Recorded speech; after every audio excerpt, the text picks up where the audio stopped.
Hello नमस्कार आसतु Daringbadi 36 kilometre हूँ लुदु waterfall आप देखिपे लुदु वाटरफॉल गेट पहुँची जाइए। चलते भर जावा भर गोटे 2 किलोमीटर आसला मेन गेट पहुँची जाऊँ। टिकेट टाइम करदेलु 10 टका पड़े टिकेट आप देखिपे बहुत सुंदर लगुच। देखुए झरण फरण साइड अच्छे टे तल गले सीढ़ी पड़ो।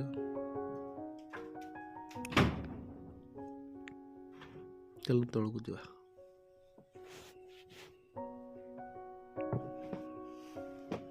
देखिपे बैक साइड पानी झरणा झरुचे बहुत सुंदर लगुच। आपण मैंने आसतु एंजॉय करंतु।